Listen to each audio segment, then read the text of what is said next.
Bonjour à tous et bienvenue dans cette nouvelle vidéo consacrée à DORA, le Digital Operational Resilience Act. Je suis Charlotte Font, consultante chez la Rome Numérique Conseil et j'accueille aujourd'hui Romain Rousseau, fondateur de Consulia et expert en cybersécurité, pour qu'on analyse ensemble cette nouvelle réglementation. Romain, bonjour et merci d'être présent pour cette vidéo. Bonjour Charlotte et merci pour cette invitation et ravi de pouvoir parler de ce magnifique référentiel qui est DORA. Et pour commencer, peut-être revenir sur ce qu'est DORA. Donc DORA, c'est un règlement européen qui vise à renforcer la résilience opérationnelle des entreprises du secteur financier, mais aussi de leurs prestataires de services TIC, les technologies de l'information et de la communication. Romain, est-ce que tu peux peut-être nous parler un peu du contexte et des enjeux de cette réglementation ? Tout à fait. Alors, la digitalisation est de plus en plus présente. Aujourd'hui, c'est un fait.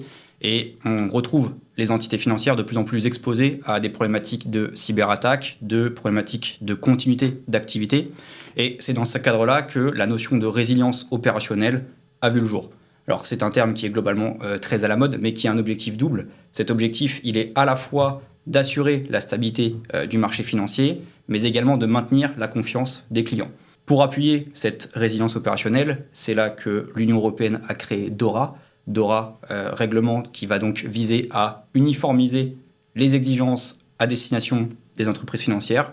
Et cette réglementation, elle impose des exigences strictes pour garantir que les entreprises soient préparées à ces défis et donc minimiser les risques de perturbations majeures.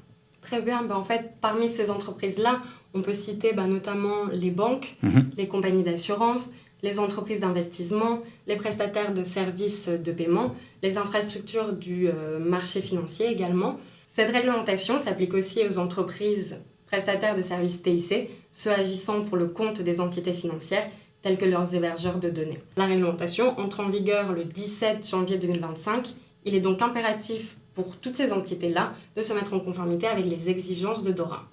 Romain, est-ce que justement tu peux nous parler un peu de ces exigences et nous détailler un peu le contenu des 5 grands piliers de conformité? Oui, alors effectivement, le règlement DORA est composé d'une 60aine d'articles regroupés en 5 grands piliers. On a en premier la gestion des risques TIC qui comprennent bien évidemment la mise en place de cadres de gestion des risques, un framework de gestion des risques robuste lié aux technologies de l'information et des communications. Ça inclut l'identification, l'évaluation et la gestion des risques TIC pour l'entité directement concernée. On a ensuite en second pilier la gestion et le reporting des incidents, un processus relativement classique qu'on retrouve dans toute entité qui est relativement mature, mais qui a évolué avec DORA, avec notamment la nécessité de remonter des incidents majeurs aux autorités concernées. On a ensuite en troisième les tests de résilience qui consistent dans la réalisation d'un certain nombre de tests pour assurer justement cette résilience opérationnelle, avec notamment la réalisation de tests d'intrusion, la réalisation de revues de code préalablement à la mise en production. On a ensuite la surveillance des tiers. Les entreprises doivent surveiller et gérer les risques pour leurs prestataires TIC. Ça passe par la mise en place de contrats clairs et la surveillance des services que ces tiers délivrent. Enfin, le partage d'informations, de manière assez classique, DORA propose aux entités financières de partager les renseignements concernant les cybermenaces au sein d'une communauté pour augmenter le niveau de maturité globale. Pour vous préparer à l'entrée en vigueur de DORA qui aura lieu dès janvier 2025, n'hésitez pas à faire appel à la Rome Numérique.